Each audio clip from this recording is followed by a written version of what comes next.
I don't love the term digital nomad, but hey, I think it's accurate. Okay. Winners never quit, and quitters never win.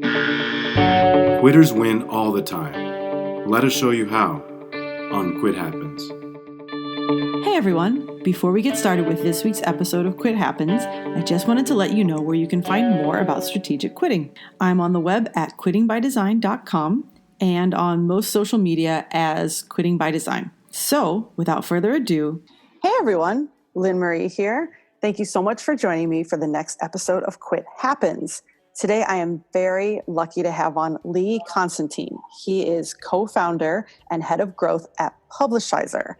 And I'm going to let him explain what that is in a minute. But let me just say that Publishizer holds a special place in my heart because they were at least partially responsible for me getting my book to the state where it is now, which is at a publisher. And they were 100% responsible for all the pre-sales that I have. And so I am super glad to be able to have this chat with Lee today. Thank you for joining us, Lee. Yeah, Lynn, thanks for having me. It's really good to be here. We're definitely not completely responsible for all the sales of your book. You put in a lot of good work there, so congrats on everything that's happened so far with that. Well, I really appreciate that. You're responsible in the fact that if I had to go door to door with a stack of books or a stack of books that were going to exist at some point and ask people to buy them, it would have been a lot less effective than my Publishizer site. Turned out well. Thank you. Yes, I'm super fortunate. But a lot of the success was due to Lee taking a lot of time. He would send document after document of ways that I could help promote the book and what usually would get good traction for other authors. And it was super helpful. Like, I wouldn't have thought to put it on LinkedIn and you're like, get your LinkedIn contacts. And I know that some of those actually ended up as pre-sales. So I really appreciate all the help. So on that, would you like to tell us a little bit about Publishizer and how it started, and then we're going to work a little bit backwards from there to the quit that led you to this podcast? Yeah, definitely. So maybe as like a brief, Publishizer. We're really a tech platform. I mean, we're an alternative to the traditional path in the agents, but we're really a tech platform, and we're trying to connect a lot of really great authors with really great book topics to publishers. So we want to see a lot more diversity in book publishing and more books on retail shelves. And our platform's helping a lot of authors do that. We write proposals, we help crowdfund pre-order sales, and basically give you a stronger sell to our publishing partners. So that's Publishizer in a nutshell. Yeah, and it's actually, by the way, I'm going to stop here and mention that Lee is calling from Bali, which makes him our furthest away guest of all time, in all the 8 episodes we've had. But that explains a little bit of the dropout you're going to hear occasionally. We're gonna make it through this. This internet connection is gonna pan out just fine for us. But if occasionally you miss a word or two, that's what's going on.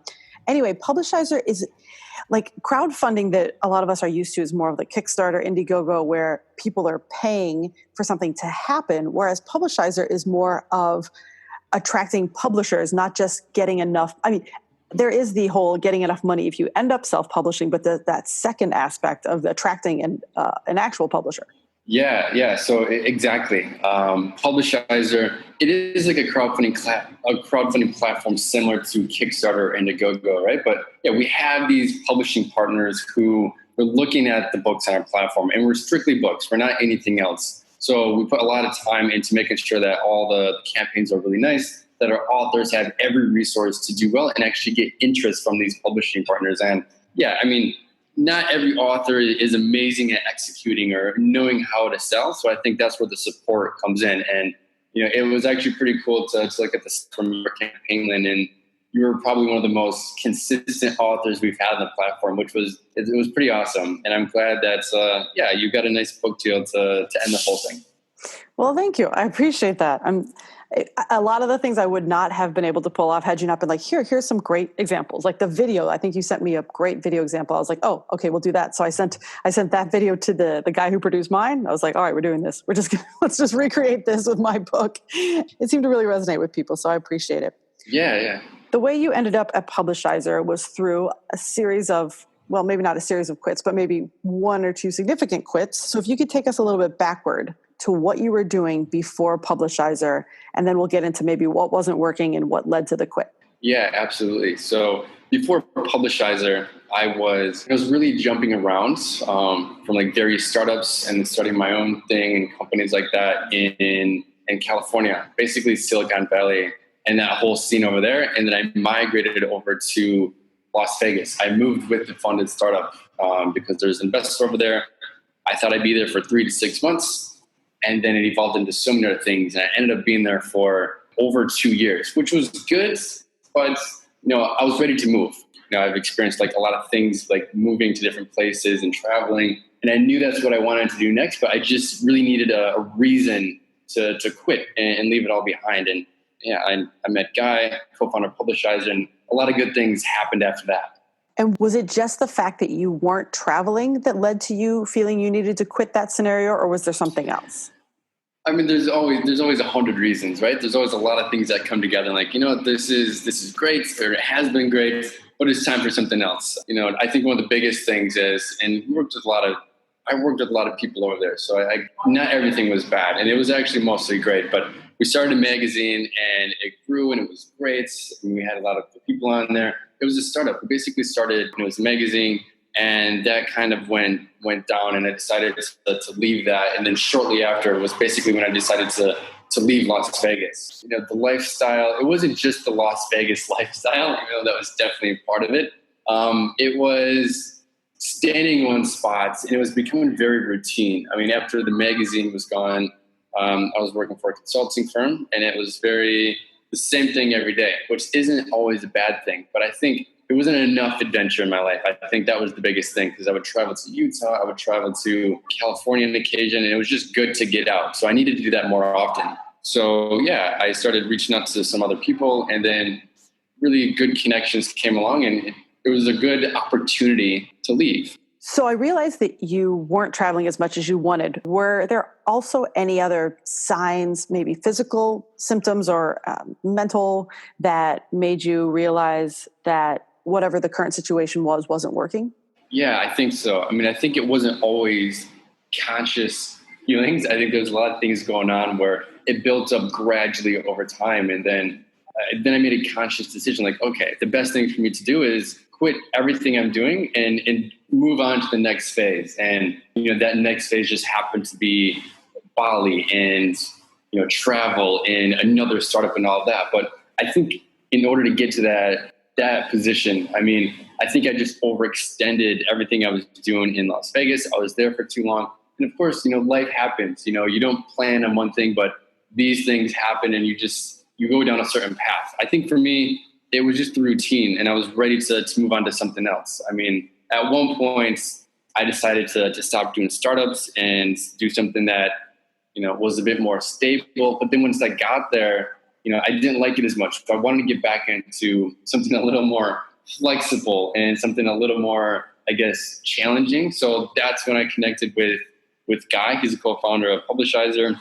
He's like, hey, I'm in Cuba right now, but I'm going to be in Bali in 3 months. And I'd love it if you joined me and we would grow the company from there. So I basically took a couple days to think about it. But, I called him back, I think, within the hour and said, hey, I'm moving to Bali. I'll see you in January. And then, 3 months later, I was in Bali. And then a lot of things happened at that point. But 6 months into Bali, it was definitely like a really good change. I mean, I think you realize the changes as they happen. I mean, the work-life balance was just so much better. I could be more productive. I was meeting more people, experiencing more things. And not everyone is looking for that, but it was something I was looking for. And it was definitely a good thing. Beyond all the company things and growing a startup, it was, the work-life balance was so much better. Before you quit the startup the first time, the magazine startup, were there any concerns about quitting? Like once you realized, okay, my wanderlust, et cetera, and my being over this lifestyle have told me I need to quit, was there any fear associated with quitting? Yeah, I mean, I think there's always a fear of the unknown. I mean, I was definitely nervous. Like, Bali was just this big foreign thing to me. Like, I've been to Europe before and things like that, but I'd never been to like a place like Bali, an island in Indonesia. So it was exciting, but it was, is this a good thing? Is this the right thing?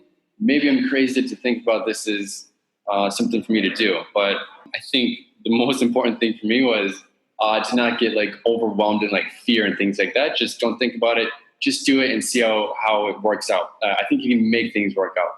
I mean, when I decided to go to San Francisco after college years ago, I didn't think too much about it. I think I'm just going to move there. I'm going to see how it goes, and whatever happens, I'll work it out. So, and it did. It worked out really nicely. So I think having that experience and then putting that same thought process or having the same mindset going into like Bali and doing the same thing all over again, just in some place far different than I was ever used to. Yeah, it made things work out, in the way that I wanted to.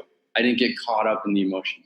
That's admirable, because I think that's exactly what a lot of people do get caught up. And a lot of people have the very real concerns that if they up and quit everything and move to Bali and it didn't work out, well, that, you're out kind of a significant amount of money just from the move at that point, right? Yeah, definitely. I mean, it's not inexpensive to travel, especially halfway across the world or all the way across the world. Even the first time, you can travel anywhere. I mean, when I don't know if this is an aside that we want to go with, but when I left Michigan for the very first time and I went to San Francisco, I think it was number one on the most expensive cities to live. But I'm like, I don't care. I'm going. I saved up like a couple grand in my savings account, and whatever happened, I'm going to spend that and see how it goes. And think it worked out, which was great. But yeah, we're traveling to Bali, flights and not knowing what's over there. It's the same thing. It can be expensive. And if you don't have money to get back home or it doesn't work out, you could be stranded, and that could be a pretty horrible experience. And I've heard some pretty terrible stories. Thank God that's not happened to me yet. But there's always the worst case scenario, right? But there's always the best case scenario. So as long as you're focusing on the good things, I think you're more likely to, I don't want to say manifest. I don't know if that's the good thing to say, but you're more likely to experience the good things if you're focused on them. I totally dig it. You're free to say manifest as often as you would like on the show. We get hippie at least once an episode in some way or another. But I'll say it once in a while. I don't manifest. It gets thrown around a lot with a lot of terms out here, but it's okay. It's okay sometimes. Yeah, I mean, I think the concept boils down to what you said, is that if you're focusing on the positive, it's a lot more likely that's where you're going to arrive. Call it manifesting or not. If you spend a whole lot of time focused on your worst case scenario, it just seems like a lot of energy that's going to end you up in that worst case scenario, because that's energy you're not spending on getting yourself to the best one. There's a finite amount of energy. Certainly. But I do love that you bring up something, which is everybody has a different risk tolerance. And that tolerance is going to depend a lot on where you were in your life when you make these decisions, but also on your individual personality. How old were you when you made the decision to move to Bali? I think I was 26. And I mean, I kind of had nothing to lose, really, because I was completely done with what I was doing. I wanted to quit something. And whether I quit my job, or I quit the lifestyle, or I quit Las Vegas, or I quit the US, they kind of all happened at once. So it was just quitting, a past life and taking on whatever was next for me. I like that. Obviously, my whole spiel is strategic quitting, and strategic quitting tends to sound like, oh, you must have a lot of plans in place before you make a leap and a backup to the backup plan, but not if that's not necessary. And you're a good example of that. Like, I have $250,000 in med school loans. I kind of have to have a backup plan if I'm going to quit to do something. But if that's not the situation you're in, and you're 26 and single, and you don't necessarily have any responsibilities in the US, then it may be just as strategic to say, let's do this now before I talk myself out of it. Yeah, no, we definitely didn't have any plans. I mean, there's nothing strategic. The only strategic thing about moving to Bali was that it was a place that we both wanted to live for a while with the company, and it was cost of living is cheaper. So we could go farther while trying to grow our very young startup and hopefully testing things out. But in terms of, being strategic and having plans and maybe having some exit strategy, there definitely was not any. We basically lived 3 months at a time. And that's not just the company when we started to move over there, because we didn't know if Publishizer was going to survive, within the next 3 months. And oftentimes we had to have that conversation. Listen, we're not going to be around for like another 2 months unless XYZ happens. So we definitely made those things happen, but it was also the life part of things. We didn't have, at least I didn't, and I don't think Guy did either. We didn't have anything set up after 3 months. Like, I didn't have plans to buy a flight back to the US, or I didn't have a backup plan. We basically just played things by ear. It was good to have that flexibility because it definitely got us where we are today. Yeah, I guess it was kind of opportunity that I didn't have anything tying me down where I needed to have foundation or some sort of stability, because it definitely got us to where we are today. Yeah, that's great. Now, see, quits in startup talk are called pivots. As I'm sure you know, I recently realized that. I'm like, oh, that's because I was in a startup world for about a year and there was all this pivoting business. But I realized pivoting is generally just quitting the direction you were going and turning, one direction or another. Did you guys have any major quits in your founding months or years? Yes, definitely. I'd say we've had two, Guy and I would disagree on this, but in my opinion, we've had probably 2 or 3 major pivots, or we had one major pivot and then a couple smaller pivots after that. When something's not working out in the direction of the company, it's, we need to change direction. So we had one maybe 6 months after we moved to Bali, and we really needed a change. Otherwise, I think the biggest thing for us is that Publishizer was started as definitely there was a need in the market, but we also used it as a lifestyle business. It was able to fund us living in Bali and then maybe traveling to countries around or wherever it may be. That was definitely part of it. And we knew that if we didn't pivot and we didn't start sustaining ourselves financially, then we couldn't continue that lifestyle. We couldn't stay in Bali as much as we wanted to, or we couldn't do what we wanted to. And, and we both liked it by the time we dove into it. So we had to fix it, and we did. And that definitely was not the last time we had to have that conversation. So it's being flexible, forcing yourself to have contingency plans, and then going at it full force and seeing what happens. And 3 years later, we're still here, Nice. Which is good.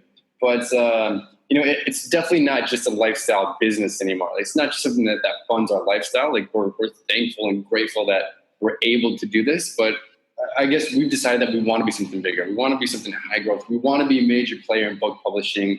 And so we're taking the steps to do that. It's not just, a temporary thing where we can have some fun for a while, which at some point you have to have those conversations. Is everyone happy with where we are in life? Are we pursuing the goals we want? And is the company going to allow us to do that? And is the company going to bring us somewhere that we both want to be in 5 years or 10 years? So, we've definitely been grateful to have those conversations as well, because I would say most startups don't get to a point where they cross that line. Right. No, that's very accurate. When I asked Lee to be on the podcast, I always ask people what kind of quits they want to talk about. And he mentions, leaving Las Vegas and moving to Bali and doing Publishizer. And then he throws one in at the end that I love. And not only did you throw it in there, but also recently Lifehacker had a post about this exact same thing, which I thought was incredible because it's seemingly kind of obscure.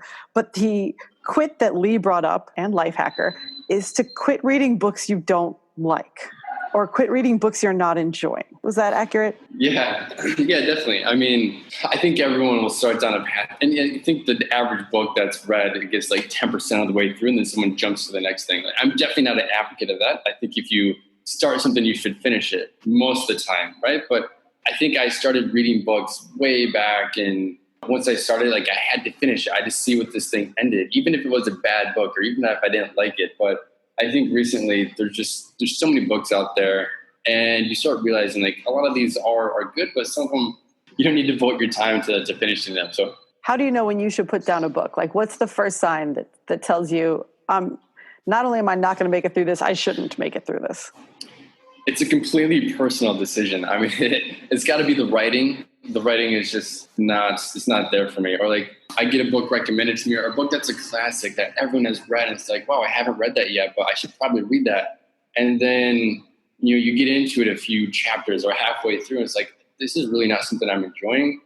Should I continue this? Maybe I'm not seeing what everyone else is seeing, but if I'm not getting the joy out of reading out of a book, just move on to the next. It's not a big deal. So I guess I basically just stopped devoting my time to reading books that, I really didn't find interesting.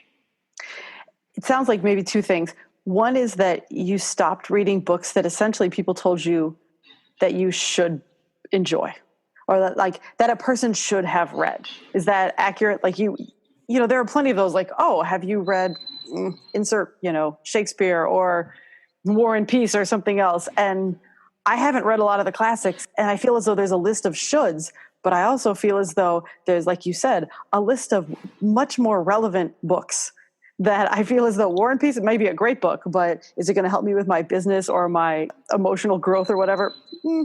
Maybe not as likely as the 10 books I already own.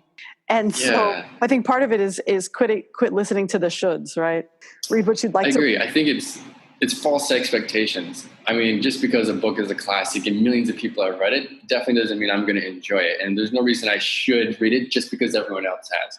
I mean, books are pretty personal, and most of them are very niche. I mean, unless you're like a Harry Potter fan or something like that. But yeah, I think false expectations. It didn't meet my expectations. Why should I continue? I think that's one of it. That's one side of it. The other side of it is books that no one has recommended that I do want to read. I'm going to try this out, see what happens. And okay, I started it. I definitely don't like where this is going. I'm not enjoying the book. I'm going to quit reading this thing right now and just move on. Forget about it. Like, I'm not going to worry about it. I don't know when this started happening. It's definitely within the past year, but I just decided to stop devoting my time to reading books and anything like that. That's not bringing me joy. I guess that's maybe the end conclusion I've made. Yes, I was just going to say, it doesn't matter if it's a big quit or a little quit. It's all about whether or not something is bringing you joy. And for most of us, I mean, it's a little different for you. You work in and around the publishing industry, but for the majority of people, reading is a leisure activity.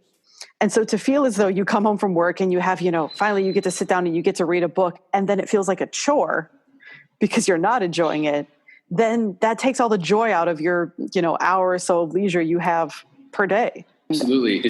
I would say, especially working at maybe a startup, maybe you can agree with this, wherever you're working, I guess. I mean, if you're spending all day and you're focusing on, like me personally, I spend all day working on Publishizer, talking to people. I'm on the phone a lot. I'm thinking about, okay, where are we going to go with this thing? It's kind of taxing. I mean, you're tired after a day and you need a way to unwind. For me, like, I'll come home and I'll read, books for like a half hour every day, maybe an hour if it's really good. And it's like a really good way for me to like center myself and have a balance in life, right? And if that book is not doing what I need it to do, then I can't continue. I need it to, the books are a way for me to use somebody else's brain for a while. Like, I need to get out of mine and just read a book and enjoy it.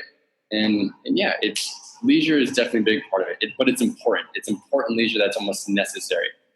Yeah.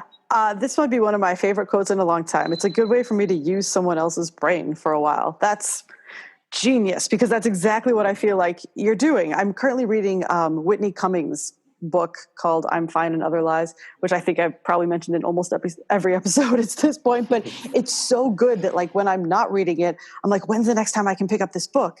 And what that Life Hacker article that I read was talking about is, if you're reading a book, if the current book that you're going through, not that you're like that second reading it, but if the book that you're currently reading, you don't like really look forward to picking it back up, then don't. Like, find one that you do look forward to picking back up.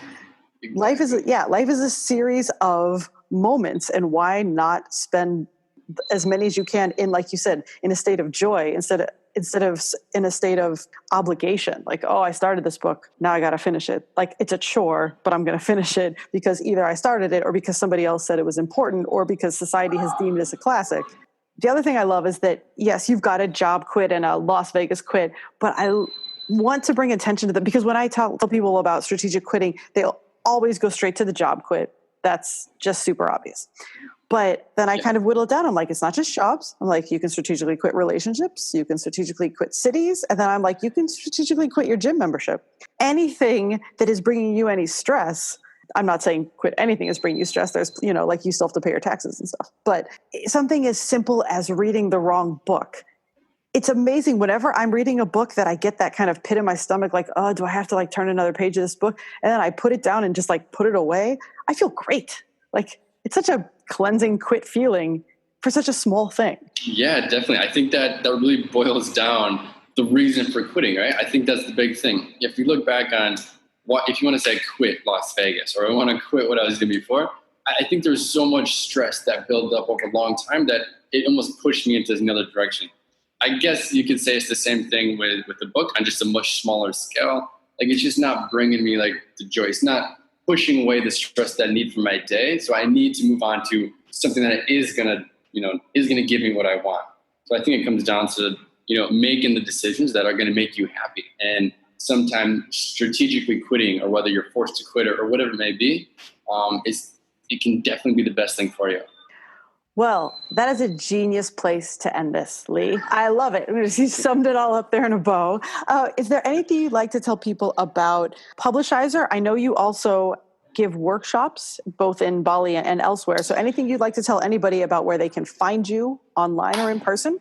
Sure. I'd say the biggest thing is if you're an author and you want to get published, like yourself, Lynn, you want to sell books and have support to getting your book out there into more hands, Publishizer.com is the company, and you can reach me and us through there. Excellent. Are you giving any workshops coming up? Yes. So my next workshop is going to be in Jakarta on March 8th. So Jakarta, Singapore, Bali, basically in Asia at this time. I don't have any plans to give one in New York or in the US for a while, but if you're in Asia and you want to come to a writing workshop or a publishing workshop, yeah, definitely stop by Jakarta or Bali in the next couple months. Cool. Do you have a website where you have a list of those, or can they find those from the publisher side as well? They can find them on the Publishizer Facebook page. If you go to Facebook, Publishizer, or you can go to my personal website, which is leeconstantine.com. That's another spot for it. But the best thing, go to our events page on Facebook or go to our website. There's tons of information about everything that we're doing on there. By the way, Lee, if somebody shows up at one of your seminars and they say it's because they heard it on Quit Happens in Asia, I will let you know. My day will be made. Yes. Awesome. I can't thank you enough for spending some time with us all the way from halfway across the world. And I look forward to seeing whatever you and Publishizer come up with next. And I really appreciate you being part of Quit Happens. Yeah, Lynn, thanks a lot for having me. Hopefully the audio has kept through us, but it's been great talking to you. Thanks so much. Absolutely. All right. Until next time, everyone. Happy quitting.